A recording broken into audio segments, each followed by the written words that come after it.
That's how I got my start. My family started in the late 70s selling foreclosures, knocking on the door at the bank would send us houses, we go out and sell them. From there, we transitioned into working affordable housing, and my cousin, who was taking over our family business, now does affordable housing development, ground up construction in Nathan's Home and other places, whereas I largely work for nonprofits, helping them find land and do what we call pre-development work, math and addition, talk to lawyers and stuff like that to make sure our projects work. So what we'll be doing largely for the remainder of the class is kind of looking at what a developer looks at when they're looking at land development, okay? We're going to kind of briefly run through what it took me a decade more, okay? If you have a question, raise your hand. I want to answer it right away, because a lot of times if you have a question, somebody else has that same question, and it's best to get the answer done right away, okay? Yes, ma'am. Can you go back to my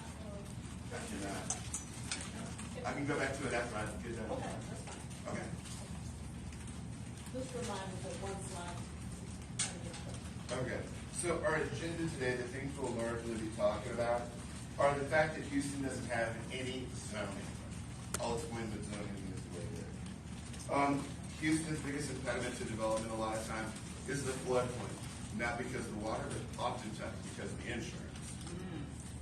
Redlining. You live where you live because somebody told your parents to live there. I almost guarantee it, and I'll explain that to you in just a few minutes. Gentrification. Now that they don't want us to live where they told us to live, we got to move, right? And finally, affordable housing, which is the tool we use to kind of mitigate those first two things, right?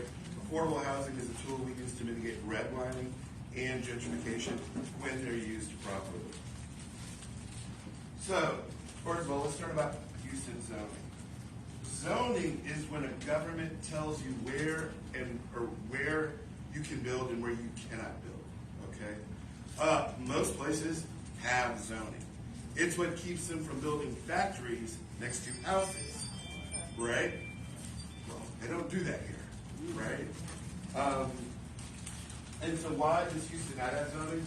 Largely because they convinced us that we don't need it, right? Houston has voted against zoning 3 different times in the past, and at this point, it's unlikely it'll ever come up again because the city is so built out, right? But what we do have instead of zoning is we use what's called Chapter 42, which is a complex set of development rules that tell you how high you can build, what materials you have to use, when you have to put in a sidewalk, when you have to put in a driveway, how far a setback is, which is the amount of space between you and the street. It is impossible for anybody in this room, me included, to understand all of those rules by themselves. It takes a team of people. And when you hear about developers complaining about permitting, it's because we violated these rules in some way, shape, or form, and we have to go back to the drawing board and fix it. Earlier today, yes. Chapter 42. Yes, sir. Will you read that part?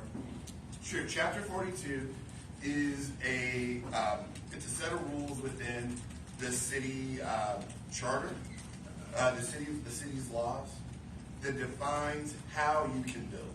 It doesn't tell you where you can build. It doesn't tell you what you can build. It just tells you how you have to build it. Okay? And so those rules that tell us how we have to construct these buildings governs largely whether or not a building is feasible in addition to some of the others. Yes, sir. So Anton, now I'm looking at some neighborhoods that build up with kitchen foundation. Now they're building, you take those same neighborhoods, putting houses up on stilts, Yes. up on blocks. Right, because the world changes over time. I'm going to talk about that in a second. Okay. I got you. Today, we're going to address that today. I got you. Okay, but yes, that the way some people went from foundations to stilts is a part of Chapter 42 a little bit. There are some other factors at play, but yes. So a good example of Chapter 42 is the fact that if you notice, in the city, they have to start putting in sidewalks whenever they're putting in these townhomes. That's a Chapter 42 rule. They're saying, we want the city to be more walkable. I want people to be able to walk without having to walk in the streets. So from now on, every time a developer builds something, you put in a sidewalk, and the city's not paying for that. The developer is. Okay? Even in these areas? Even in these areas, if you look, when you walk outside of here, and it's a recent rule, so it isn't like that rule's been in place for a decade. It's only been in place, I think, about the last 5 years or so. So 2 years, is it? Yeah, so the last 2 years. And so any project going forward, you put in a sidewalk. A lot of the stuff, unfortunately, was built. They aren't doing that, right? And so you'll still see people walking in the street. But going forward, forever, build a house, no sidewalk in front, put the sidewalk in. Same thing with like setbacks from the street. All of that is covered. We over all of our wonderful ditches. Yeah. And it depends on how your ditch is laid out. Your ditch might still exist if you can put a sidewalk behind the ditch, right? But yes. Eventually, the ditch system, maybe in another 50 or 60 years, will be entirely gone. I have to Finally. say this for the introduction, but it just really amazes me that a city of this caliber still has all these ditches. And people can't walk. I remember It's not couple normal. years after I got here, a young girl was walking to school along one of those ditches, and a car hit her, killed her. I was like, that just makes no sense. Okay, so the result of all of that is, I'm sure most of you guys are familiar with communities where you will see like somebody building cars or welding or oil machinery immediately next door to like a 50-year-old house that somebody is still living in. That's because we don't have zoning. And so what happens a lot of times is, we'll get to it later, you have some negative environmental outcomes because of that, right? If that thing is creating fumes, those fumes are going immediately into those houses. The Union Pacific Yard is a big example of what that is, right? Of what the lack of zoning has done, not just to our communities, but to 4 generations of people, right? Have suffered from the fumes and the toxicity emanating from that one location, right? And like right now, they kind of put some cement thing across from LBJ. Right. And asking us to contact our representative. They put some what? You know how they have the. Cement batch factory. You know, how they break it down and all that dust flies all yes. over the. So most of us, our churches at least, are in majority neighborhoods. So as you're driving through them, as you're looking around tomorrow at church, look and see what kind of industries are sited in your community. You know what I mean? And they're not all big. Some of them are very small. They fit on the same size lot as the house. Others, you see the big warehouse and things like that. I worked in a neighborhood where they had the dump pits, where they would take the big oil field industrial machinery and dunk it in the pits to clean it off before they ship it out. And when the company left, they left the pit. Just left it there and said, well, I'm done with it. What am I supposed to do with it? Right? They refused to clean it up. And to this day, that property is still vacant, 10 years later. So one of the things I want to show you is redlining. And redlining is simply where back in the 30s, they drew a red line around the neighborhoods that they were not going to loan on. Those were typically black and minority-owned neighborhoods. Now what that means is that when you can't get a home loan, you can't buy a house, meaning you're a renter forever, right? Because they wouldn't sell you a house in their neighborhoods. That's just what happened, right? So you were stuck out. And this video, if I can get it to play, I might just have to email it to you. But it kind of shows where Houston, the result of redlining. What I will show you, however, are some examples of the majority neighborhoods. You familiar with Cashmere Gardens? Fifth Ward? Yeah. Acres Home? Sunnyside? Yes. The near north side? Yes. And the east end? Right? These are Third Ward. Now, one thing I have noticed, Fourth Ward, is that these were all places nobody wanted to live in the 80s when I moved to Houston. Right? These are now the same neighborhoods. I don't know if I can afford to live there. You know what I mean? And so what I want you to see is if you can't see it from here, again, I'll send this out. This is the red line map from 1930, okay? Look at the neighborhoods where if you look at the neighborhood, you can see where they want to build and where they don't want to build. They're fine downtown. They're fine over here in the east. But these yellow areas here, they look familiar. The Acres Home, east side of Houston, north of downtown, Cashmere Gardens, Fifth Ward, East End. Good water midnight. But my point is for a long time, you had to live there, right? They wouldn't sell you a house anywhere else. They wouldn't loan you the money there, but you had to live in the city to get a job, right? Because everybody worked downtown or in a factory along the ship channel. So the red line map largely defines the communities we operate in now. Now, when we look at the EPA vulnerability map, we're looking at a lot of the same outcomes. The darker the area, I won't say the more dangerous it is, but the more likely there are to be sites with hazardous substances. Again, east, north, like the Acres Home area coming out of downtown, near north side through that Aldine area now. You can see that these are places where, again, largely minority people live. And then the presence of the Superfund sites. So these are sites that are so toxic you cannot put housing on them. And again, East Houston, coming through Acres Home, a little bit in there, east of, or west of here, a little bit of Independence sites. Right. Again, these are neighborhoods that have historically just been ignored by everybody but the most toxic business people in the world. Until now, of course, because these are also areas close to the rail line where people can get to the stadium really easy, where all the shopping is. And if you don't want to have to drive all the way out, to downtown, you can live here. And so what I would like for everybody to do, if you have a smartphone or a computer or a tablet like this, go to ejscreen.epa.gov/mapper and try to figure out where your church is on this environmental map. Okay? Can you say that one more time? Sure, it's ejscreen.epa.gov/mapper/. Say that. Oh, sure.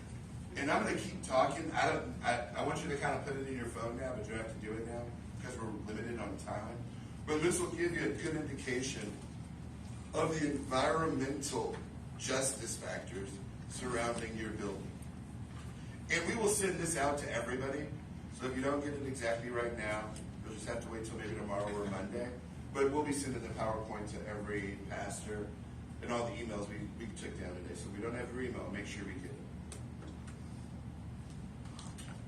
So again, you want to identify the biggest environmental risks to your community. So for example, if you know that there is air quality issues, maybe a senior housing project might not be the best for that site. Maybe we should work with another kind of community, right? Again, these factors aren't the biggest thing, but they all play a part into trying to build the most attractive product possible or project possible for a development partner, right? You want them to want to do business with you. And a big part of that is creating a project that's appealing to them. Excuse me. Yes. Will the map tell you what the environmental hazards of that particular building are? Are the areas? No, it's more color coded, and you can zoom in and see it. But most of the Superfund sites are identified on the EPA. So if you want to do a zip code search of Superfund sites, you can find all the Superfund sites in any given zip code in the United States. The Superfund. And what, again, a Superfund site is a site where there was an industrial business. They've done the testing on the land, and they've determined that that land is not suitable for residential housing. A lot of times what you see is coatings, paint, oil fill machinery, concrete batch plants. Those types of places not only are bad during their operation, but a lot of times chemicals seep into the ground, right?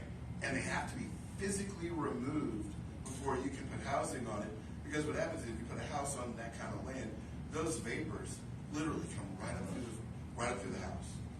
And What do they do with that land? it just sits there. They will just. It sits there until somebody decides to spend the money to fix it. You know what I mean? And I'm sure, I guarantee you there are sites like that in your communities because they're all over Houston. And again, some of them are small, 5,000, 2,000 square feet. But if you're familiar, if you've ever driven by the corner where 290 goes out, 610 turns around and goes to the Galleria from this area, there's a street called Minimax. And there's a vacant field right there that's been vacant for 30 years. It's a super fun site. It is perfect for housing, but you can't build it there because the land is too toxic and nobody's going to pay the $13 million to clean it up. Right?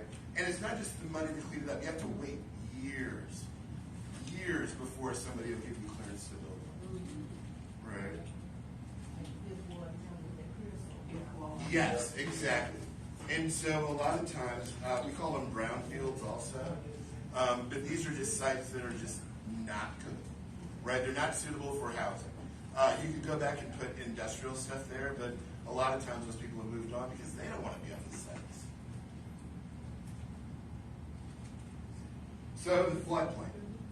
The next barrier, in addition to redlining, in addition to environmental concerns, you have the floodplain. Now, the floodplain in Houston is a very big barrier because insurance. If you were not in the floodplain, your insurance is $100 a year, let's say, for flood insurance.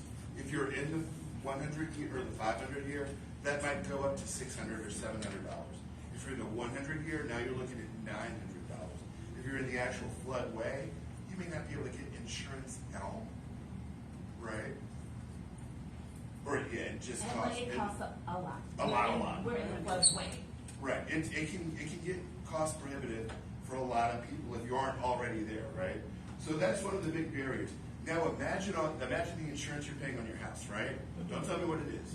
But multiply that by 50, because that's what you would pay for a 50-unit apartment complex. Right? They don't the developers don't get a break because they're developers, right? You don't get a break because it's an apartment complex. Insurance is insurance. If they have to insure a $10 million building, then they're going to charge you for it, right? And yes, every year, in addition to regular homeowner insurance, by the way. Right. In addition to regular homeowners insurance. So a lot of times developers view operating in these areas as a risky investment, right? So if you do a raised building, they still also. Now, there are ways to mitigate the floodplain, right? If you've noticed, like the pastor was talking about, you're starting to see them build open areas under houses, right? Single-family houses, you've seen them put brick skirts around it. Lifted house 3 feet, 4 feet, 5 feet. Floodway 8. Right. Seriously, it's 8.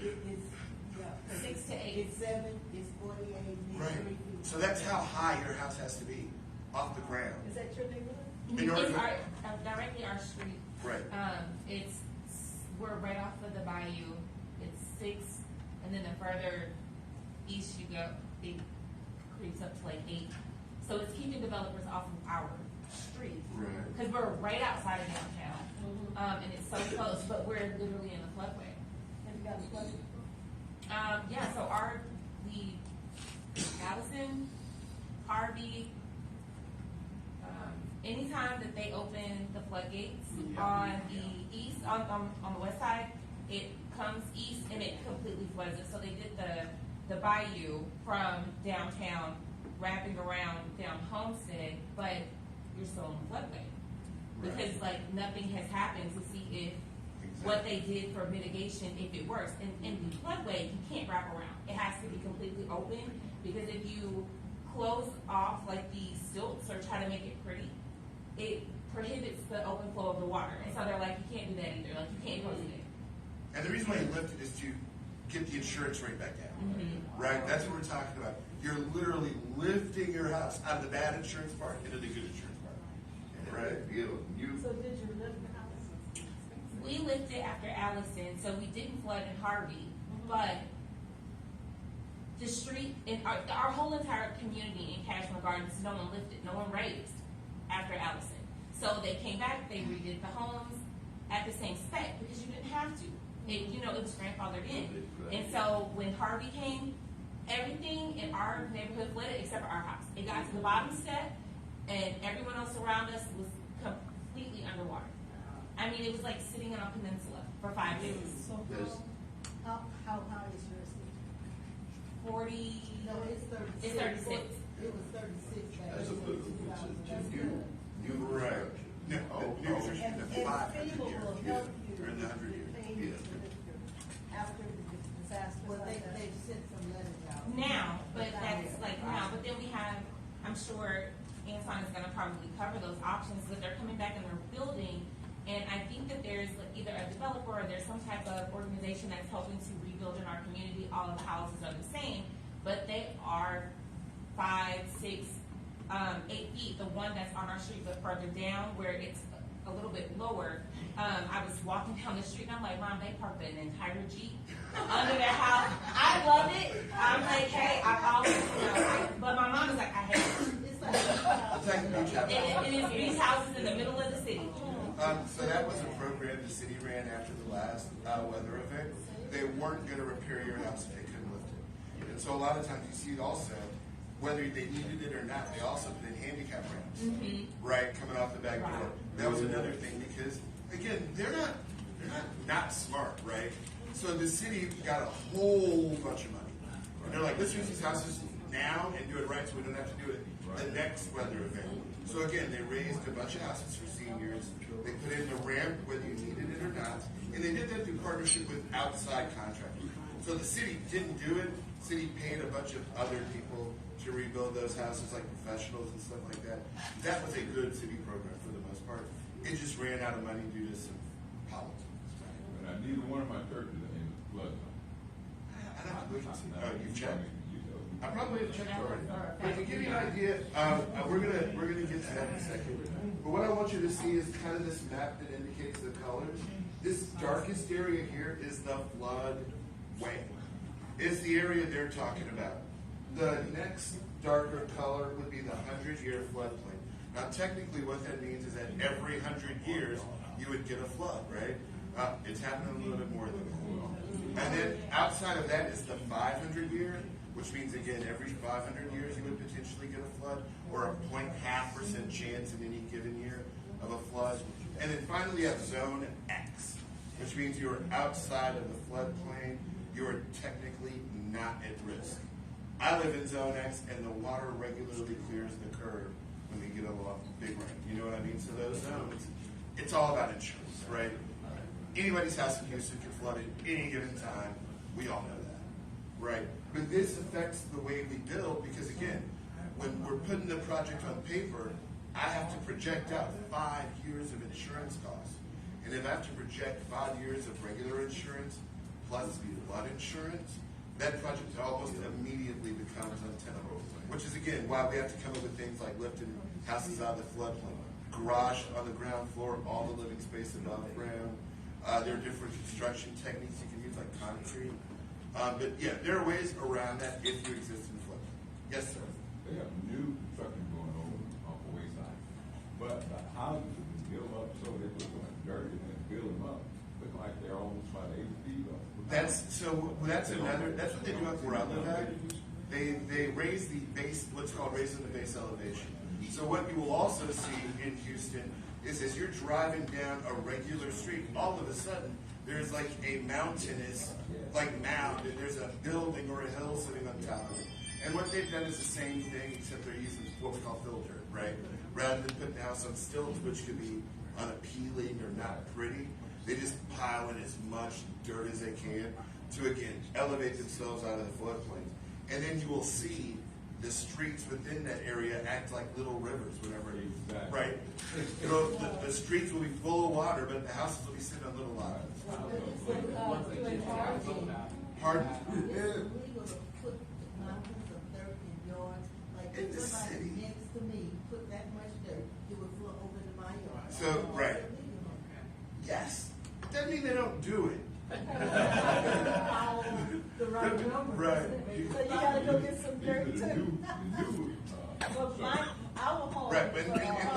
job is like and what we see mostly is when they're doing a full neighborhood development. Right? They're not just doing one house, one street. You're seeing them terraform an entire neighborhood.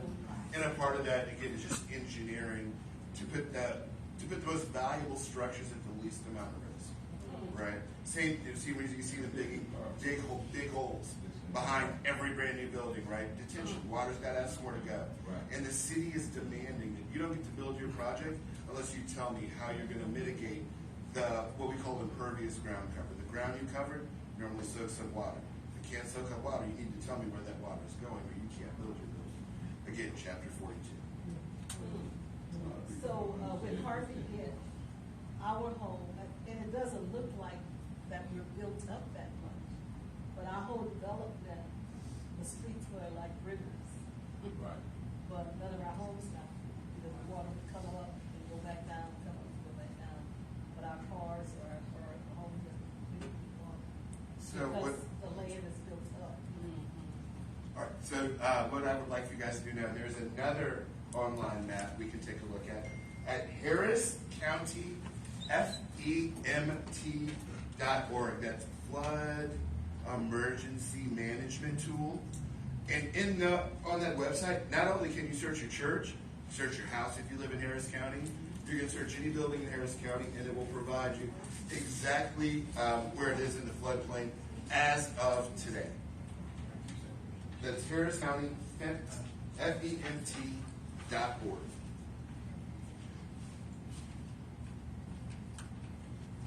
And so the next time we meet, I'm going to want to know what the classification is. Again, we would do it together now, but we're kind of running a little low on time.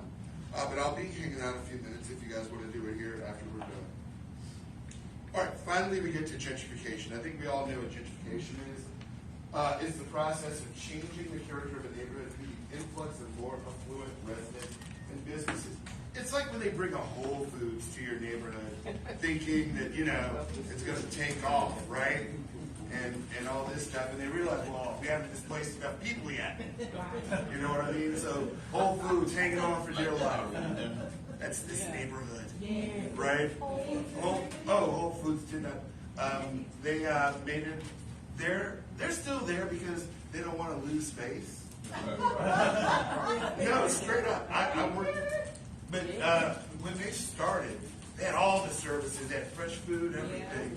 It was wonderful. You'd walk in there, it was like angels were singing. And now, as Independence Heights has hung on to its character, they have been slowly backing things out of that store. Right? The produce section gets a little bit smaller every time I go in there. And it's still there, to be fair, it's still there. But it's no longer the full-service grocery store it was when it started like 3 years ago. You know what I mean? And again, that's a consequence of gentrification not moving as fast as one company expected it to. Yeah.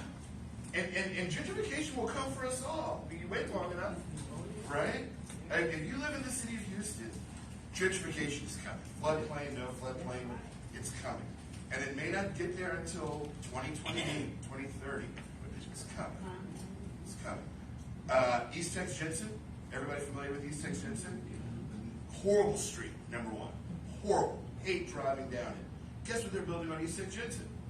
Townhouses. Townhouses. Yes. East Tex Jensen. Comes for us all.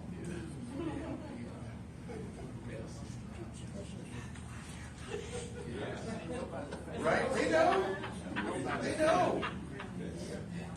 Right? So before we can enjoy the benefits of catching the train into downtown from our house on East Tex Jensen, take it from us. Right? Think about the train on through North Block. I take that. I drive from Spring and take that train downtown because it's cheaper to park, right? But when you think about all the gentrification that's happened along that rail line, Lindale, I saw the price on a vacant lot in Lindale go from $50,000 in 2017 to $100,000 in 2020 to $175,000 today for a 5,000 square foot lot because they can cut it in half to build 2 3-story townhouses for $450,000. Right. And there's not a lot you can do to stop private business, particularly in Texas. But if we can figure out ways to mitigate that by connecting with our communities and convincing people, don't sell your land, rent your land to me, and I'm gonna build an apartment on it. We're gonna help some people. Right? It's those kinds of community investments, community outreaches that can slow gentrification down. And stop it. Slow it down, leave a little space for the rest of us, right? Blocking my church, $400,000, and then right behind my church, $300,000. That down. And I'm saying, you know, this, Right. So, can anybody give me one good local example of gentrification? Where? Right where we are. Good boy. Fifth Ward, Midtown, right? Yeah, I mean, in all of our neighborhoods, right? Just about all of our neighborhoods. If you aren't in the They're floodplain coming right for now, us. you're under threat of gentrification. And again, it's not all bad because a lot of our neighborhoods don't even have grocery stores. Right. And these are things that are bringing things to our communities we've been asking for decades. But at the cost of displacing the least among us, right? Most of us have jobs and careers and all that stuff. We aren't the displaced, right? It'll be our little brother that barely made it out of high school, right? Or our cousin that does hair, right? Those are the people regular working, non-college educated, doesn't go to trade school type people are the ones that end up being displaced because they can no longer afford the rent. They never had the money for a down payment on a house. They could get by because the rents were affordable in their community where they grew up. And now we're losing them. And the truth of the matter is most of us that had good jobs, we left the neighborhood. Yeah, that's true. We left the neighborhood. We wanted what they had. Want to move out. We always want to follow them. That's true. We wanted what they had. Now gentrification, again, isn't all bad. Now they want what we have. Then moving the stadiums into downtown was a good thing for Houston, right? Nobody was living downtown Right. anyway, Right. right? So there was no displacement.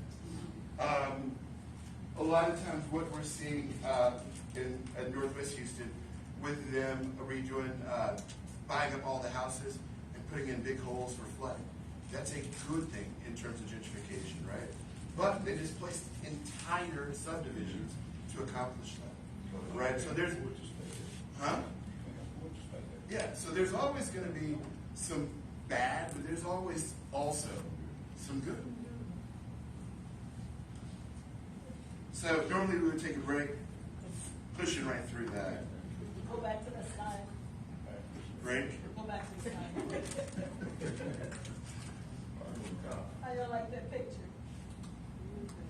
It says, now that the neighborhood is nice, why do I have to move?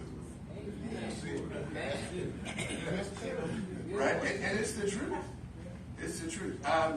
For me, the example I like to use is Washington, right? When I grew up, and I wasn't always a good kid, I'll be honest. When I grew up, Washington was a bad place to go at night, right? You go to Washington at night, you were trying to get into trouble. Now, you go to Washington at night, it's a different kind of trouble. The trouble costs about $50 more than the trouble cost back when I was in high school and college, right? That's gentrification, right? And all of the people that used to live in those old ratty houses behind Washington, they're gone. Yeah. They're gone. They don't live there anymore. They've been replaced by people that make $100,000 a year or more. Period. That's all that lives back there. So that's gentrification, right? Just displacing people for no other reason than they can no longer afford to live in their own community because somebody wanted their community more and could pay for it. Can I do a little edit on that? This is what God is giving me.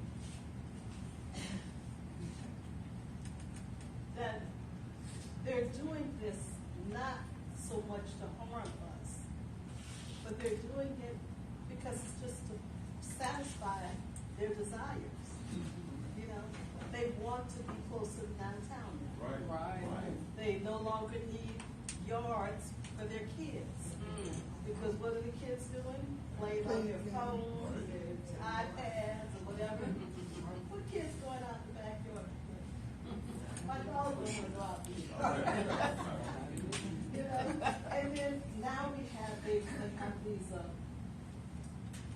all the sports activities down there, you know, they want to be close to that. They're creating this really beautiful community down there that they can go stroll the streets at night and walk to restaurants and stuff. So it's really not, that particular part, it's not really like, we just want to push you out. They want that land because it's convenient for them. It creates a lifestyle that they want. Okay? And so for us, we have to decide what we want.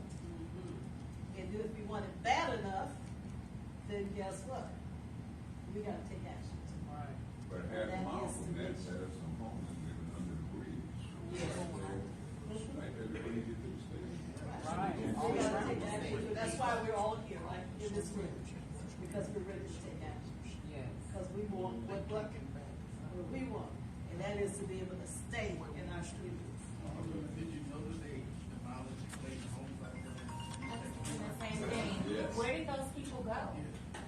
You're talking about at least, 1,000 units of affordable housing that's, So I don't know where they went exactly, but I know that there is a law governing that particular project.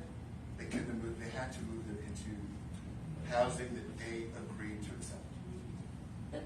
so I work But they for did, would Target. they displace them? Yes. They probably scattered all over the southeast Texas. Well, that's the problem that I see, especially for like transportation. When I was in the Target right here off of I-10 and Taylor, that address, we had at least, our team member population was probably 250. 75 of those team members lived in that complex.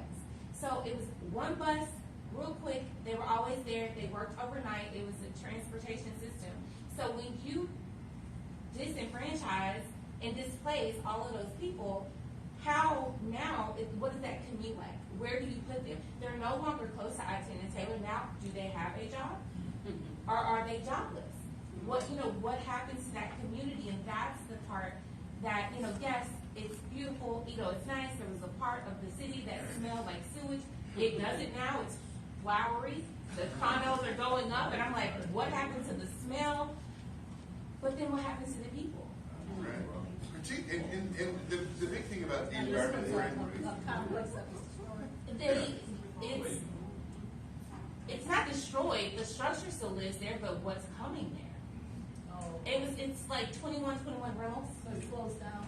And it's What's flooded. it called? It was the address is like 2120 Clayton Homes, 2121 Reynolds Street. It's right outside of downtown, probably 2 miles or less from Minute Maid. they're rerunning the freeway, and so I know they're talking, I can't remember if they're taking out the Pierce elevator or not at this point. But it's a mess. It's a mess.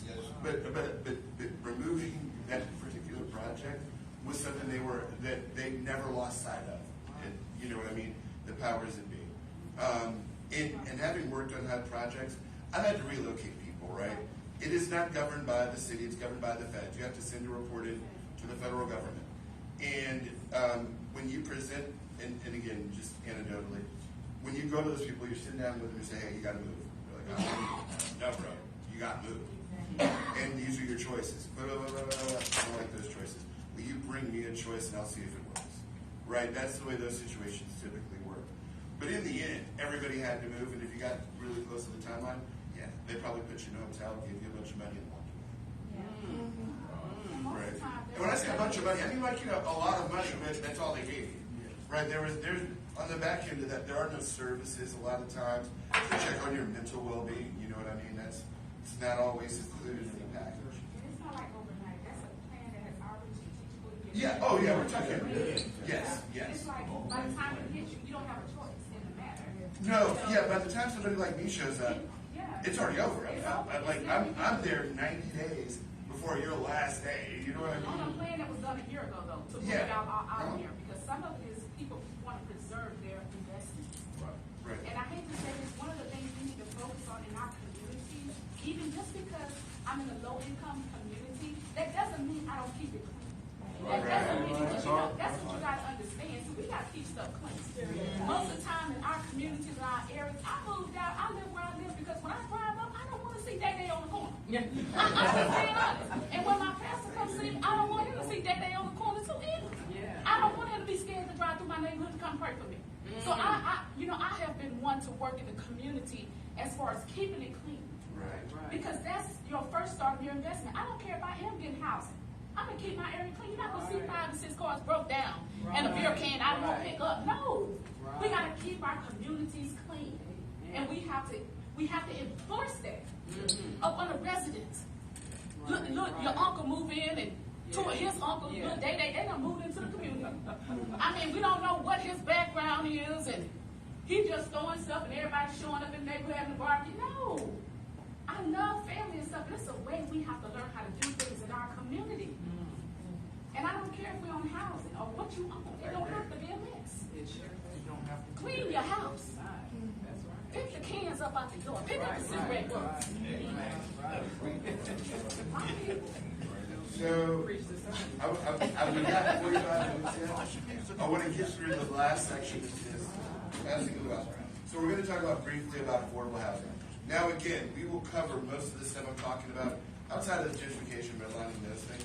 We will cover the development process in depth in our follow-on classes, culminating in our fourth class, where we can actually start to look at your sites and what developments work for your church, right? But affordable housing. Affordable housing is housing that a household can pay for while still having money left over for other necessities, like food, transportation, and health care. What's affordable depends on someone's income and household size, right? Generally speaking, affordable from a mathematic point of view is 30% of your salary. So if you make $100,000 a year, you can afford to spend $30,000 a year on housing, and that breaks down to roughly like 2,300 a month. Yeah, between 23 and 2,500 a month, right? If you're making $100,000 a year. Now we see people paying $2,500 a month, making a lot less than that, right? And like she showed you in the earlier slide, the cost of housing, the cost of construction, all of those things are just going through the roof. And in large part because just wood got expensive during COVID. COVID caused manufacturing prices to skyrocket, and they passed those prices along to the consumer. Once they realized the new houses cost this much, well, that means I can raise the price of my old house just a little bit more, right? And that's how we get rising rents and people being priced out, right? That's 30% of the gross on the 30% of your gross income.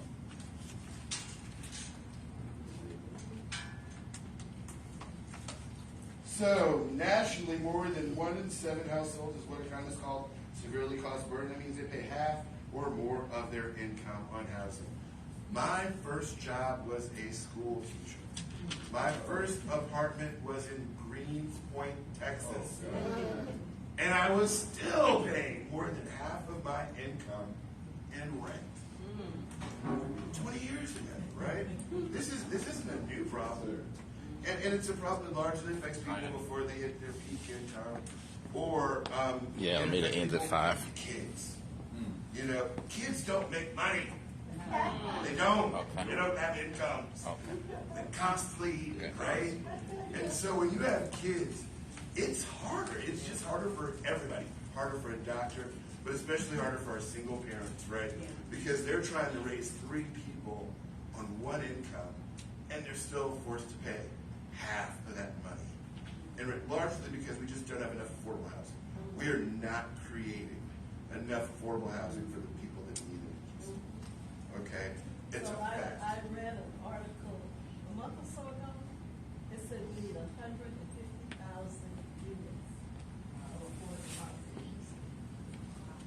150,000 for the units. That's a lot of housing. Yes.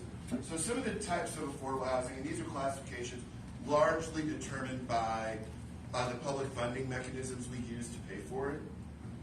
First one is low-income apartments, right? These are apartments open to everybody. We call them general apartments, right? And what you'll find there is what we call mixed income as well. You'll see people making very little money there, living alongside people making a lot of money, right? A lot of times you will see in the same little set of apartments, you'll see the same 1-bedroom apartment cost $300 for one person, $600 for another, and then somebody like me who works in an office, they're gonna pay the full rent of $1,250, right? It's all based on your income, okay?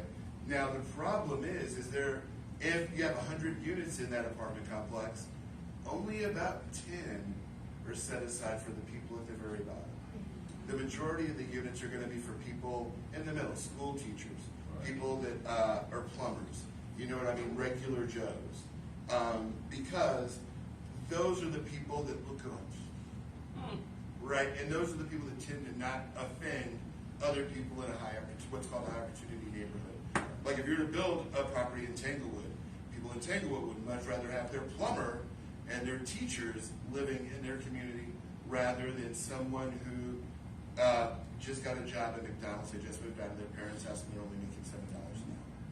Right? Those are the class struggles you find even within this space.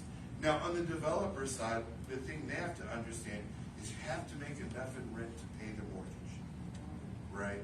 And if the city or the state isn't subsidizing your property enough to provide housing for those people, you don't have a choice but to charge the higher rents on the top end because you have a mortgage, right? Just like you would on your own home.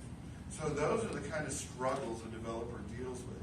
The rents have to be enough to pay his mortgage, and the state has to give me enough money so that I can afford to help people at the lower end of the spectrum. Okay? Everybody kind of understand that dichotomy, the way you have to balance that out? Yes, sir. When the state is doing that subsidizing and all that, how do you keep them committed to that project? So what we do typically is we tell them, you do what's called a forecast, and you tell them how much you're going to collect in rents at those different rates, and then the state will come in before you even start construction and tell you how much money they're willing to give you. Typically, they don't give you money over the life of the contract, right? What they typically do is they subsidize the construction so that your mortgage is less. So an example of that is if I wanted to build 100 units on this site right here, right? And those 100 units cost me $20 million. That means each unit is going to cost me $200,000, right? What the state will do is they will give me $5 million, a quarter of the money, and tell me a quarter of the units have to be affordable. Meaning that when I go get a mortgage now, my mortgage is only $15 million instead of $20 million, right? That's how they build in that affordability. And over the course of time, the rents always go up, never go down. So even on an affordable project, as those rents go up, even the ones at the bottom go up, so that developer is going to make more money later in the years later on than he might make in those first couple of years when the rents are super low. That's why you see these people hold on to it and become slumlords for decades. Is because you make more money in year 10 than you made in year 1. Right? Because the rents have risen. So that's how they typically are funded. They don't give you ongoing money. They give you a bunch of money up front, and then you use that money to buy down your mortgage so that you're just paying less, so that you can afford to charge less on a month-to-month basis. Publicly funded senior housing. Most publicly funded senior housing, all of it is 30% of their income. Whether they're a doctor, a lawyer, whatever, they pay 30%. Right? Senior housing is awesome because typically speaking, it comes with services where they work with the seniors to keep them entertained, different types of programs. They do health programs to monitor their health. And more importantly, even in unassisted living, you typically see a more secure environment for seniors. So all interior air-conditioned hallways, things like that. Big examples of that are, let me think, where are we? I don't think there are any in this immediate area, but is there one? Okay. But those typically look like other apartment complexes, just small. They won't have 400, 200 units. They'll typically have somewhere between 80 and 120. Yes, Leo Daniels. So that's when they rebuilt. It was in such bad shape. They rebuilt it. And a lot of times, again, senior housing, they're only charging 30% of the rent. So those properties can't be rehabbed because they're not making enough money, period, right? So what happens is you wait for something bad to happen or a bunch of money to come into the city, and then you go ask for like $10 million of it, and you redo your building for another 20 years, which is what they did at Leo Daniels.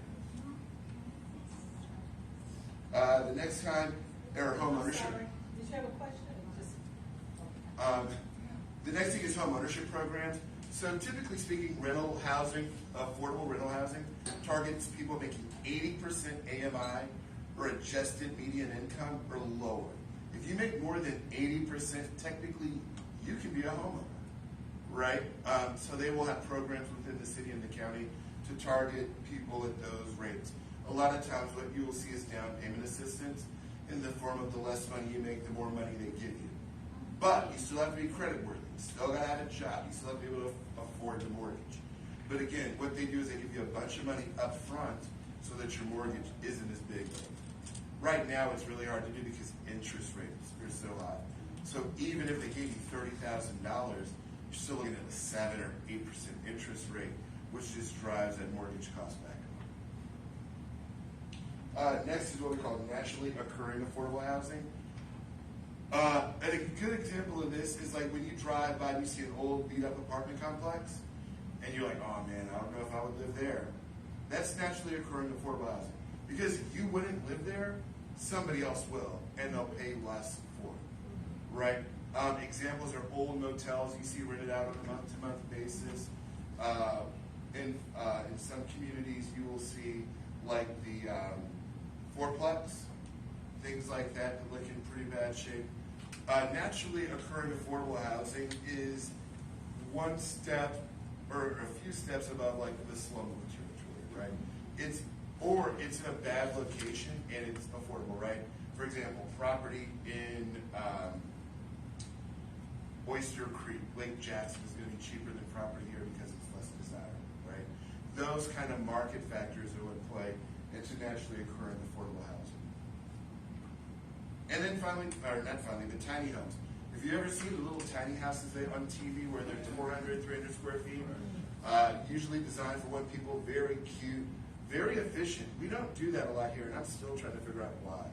A tiny house is not a mobile home because they're better made than a mobile home.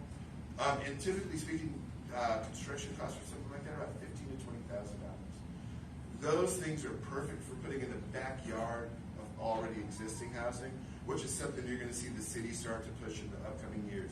If you live in the city and you have a house in front and you have space for a house in back, a lot of times, hopefully, they will give you a tax credit for building an affordable unit behind you. Yes, other states have already started that process because there's not enough housing, right? So imagine if you already own a home, right? And you take out a little mortgage, a little extra home mortgage, say $30,000, and you build a 1-bedroom, 1-bath behind your house, you can get pretty good income for that, even affordably, right? Because you're already paying taxes on the land.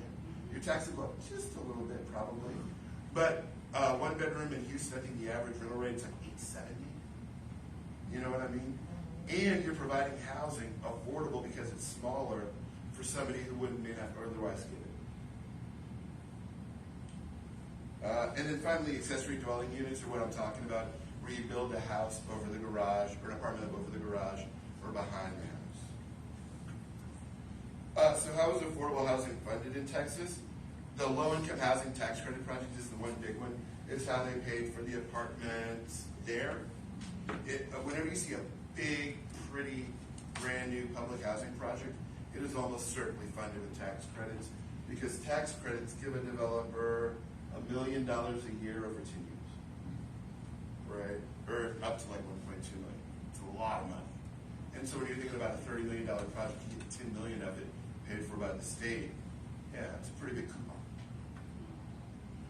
The other thing are multifamily tax exempt bonds. So you can borrow the money and not pay tax exempt. It's a finance mechanism that's difficult to explain. Needless to say, it's a lot like tax credits, but not the same. Housing choice vouchers, Section 8. So a lot of times if you can plan Section 8 vouchers into your project, that is a way that you can get the bank to loan you money based on those units, right? So because a lot of times when you have a project-based, what's called project-based vouchers, you get the rent whether it's occupied or not. But the key to that is you always have to take a Section 8 person for that unit. In Houston, typically, they're willing to finance up to 25% of any project going into Houston. And for the last year and a half, they've had a rolling RFP. So you can apply for the money anytime, any month. And then forgivable or soft debt.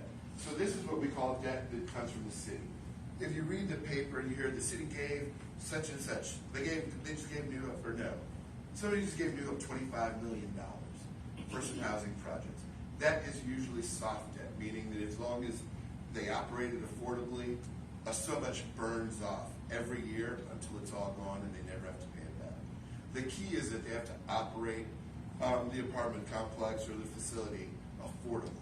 And they have to report on that every year to that entity to make sure they're doing it. If they fail to do it, all the money becomes due.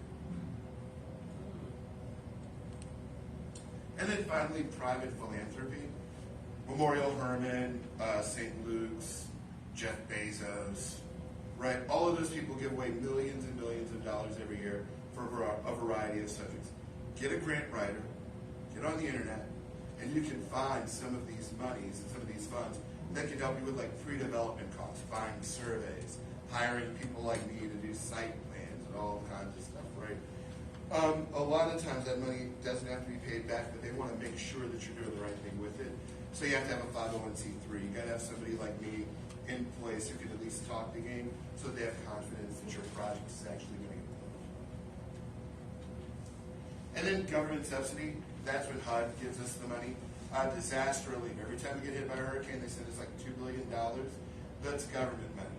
That money, a lot of times, is dedicated for affordable housing, but it comes with rules, the same rules that you would find on some of this other money. You have to do the reporting. Can't kick anybody out that doesn't break the law. If you do remove somebody, you have to relocate them into housing of their choice. Right? HUD money comes with a lot of strings, including on the construction side where you have to pay everybody like a fair wage. You aren't allowed to like hire people and pay them only $7 an hour. In Houston, prevailing wage on a project is $15 an hour. So any public project, construction project, that's the least amount of money somebody will. All right, do we have any questions at all? No questions at all right now? Everybody kind of understand affordable housing on a real basic level? Okay, so what we're going to do is we're going to send this out, but what, yes, sir? That, program that you call that's coming in terms of the townhouse, it's called livable places. It hadn't passed yet. Yes. But it's on the way. It's coming. Every developer is salivating over it because it will allow them to build in literally more density. Right? Yeah, that's what they were talking about. So earlier today we attended the forum for the mayor's candidates, and that was a couple of takeaways, just real briefly before we close out. Number one, two of the candidates mentioned working with faith-based organizations. That is excellent for everyone in this room, right? That means that they're willing to treat you like they treat everybody else, which is something that has been sorely lacking in this space, to be perfectly honest, for a number of years. That means that if you have a 501c3 in place, you can potentially apply for the same development dollars that other developers apply for, right? With little to no restrictions. So that's a good thing, right? And if we as a group of people can build those kind of relationships with whoever the next mayor is, it is very likely some of that funding can come, maybe not our way, but toward the faith's way. You know what I mean? The other thing that was a real big focus was they talked about homelessness a lot too, like more than I expected. You know, they were talking about workforce housing a little bit, but I think all of them made a point of making a statement about trying to combat homelessness, and not in the way we're necessarily doing it right now by arresting people, feeding people, right? I think everybody recognizes there's a need to address this issue. So if you have an idea, tell us, and we'll tell them straight up, because I think in the long run, none of us have come up with this. They've done a lot of good work, but I don't think anybody's come up with the perfect solution to this problem, and I'm not sure if the perfect solution exists. We just need to keep trying solutions. Let me ask you a Yes, question ma'am. about the tiny houses that you mentioned. Uh-huh. To get reimbursement for that, you'd have to be like on a 501c, but you mentioned putting in your backyard or Oh, you so, have property or whatever. So again, they, at the federal level, they have been talking about subsidizing tiny homes. And what that would look like largely is state, HUD would say, okay, we're gonna do tiny homes. And then they send some money to Texas, and the state of Texas, hey, we're gonna do tiny homes. And then they send the money to the state, to the county. And then the county's like, hey, build a tiny home, we'll give you some money. We did a pilot program like that at my last job. And I think we were able to get $8,000 of the $15,000 we needed to get the project funded. So one of the, but again, that's not something that, it still may not happen, right? Because it's at the federal level, they've got to vote on it, and then they've got to allocate those funds. And we're about to head into a shutdown. Who knows what's going on, right? But I know that tiny homes have been a focus of a lot of the affordable housing experts, and that's just now starting to percolate up the ladder to other people. People didn't think people would live in them, right? But what they're finding is people are living in them at market rate prices, right? They're not only just living in them. In Conroe, there is an entire park. There was once a mobile home park. It's now a tiny home park. Right? Yeah, and it's cool looking. And the homes are about as big as these two tables. You know, wider, of course. Right up off of Highway 75, when you exit Conroe, but before you get into Willis, if you ride up that road, you'll see it right on the right-hand side, just as you get out of town. So a couple of things about affordable housing as we go into next week I'd like everybody to start thinking about. See if you can identify the affordable housing in your community and what does it look like, right? One of the things you can do is just search affordable housing and the zip code, right? Other things you can do are you can go to the city of Houston or the Houston Housing Authority or the Harris County Community Service Division, I think is what it is. All of those places have resources for helping to locate affordable housing. Do the same thing for senior housing. And when you're doing that, identify what kind of housing. Yes. Because when we start looking at your neighborhood, we want to know what's there. Okay. Whether it's senior housing, housing for sale, housing for rent, who lives there, and then who would benefit most from affordable housing in your community.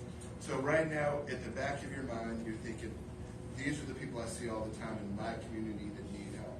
What kind of housing can you create to help them? What does that housing entail? You don't have to, give a real detailed answer, but just tell me, is it general? Is it senior? Is it working with the homeless or another vulnerable population? You have women escaping domestic violence. You have children aging out of foster care. All of these are very particular groups that need more assistance maybe than your average person. And so in the next class, it will be conducted via Zoom. Okay, Zoom, the computer thing, where we talk and, everybody's got a square. It'll be on a Thursday night, and we will discuss the financing of affordable housing in detail. We will look at a model where we look at what's called a capital stack. And that's literally where you stack money on top of money until you get the right amount of money, right? Because typically that's how these projects are funded. You usually are working with multiple sources in order to get all the money you need for an affordable housing project. And then we'll also look at a few of the affordable housing projects in the city, what they look like. We'll look at some old ones. We'll look at some brand new ones. We'll look at the senior projects. Also, that we can begin to get an idea of what it looks like, right?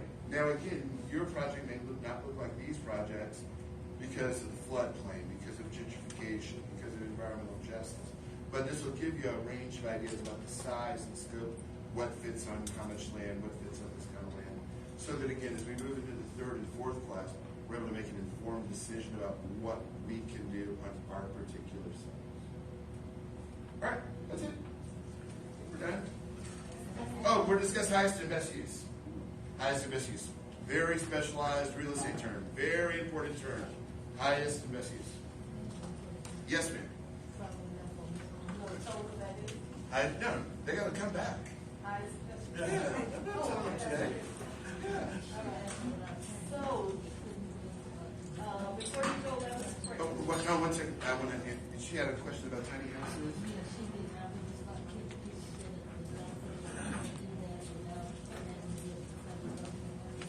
Yeah. so, I mean,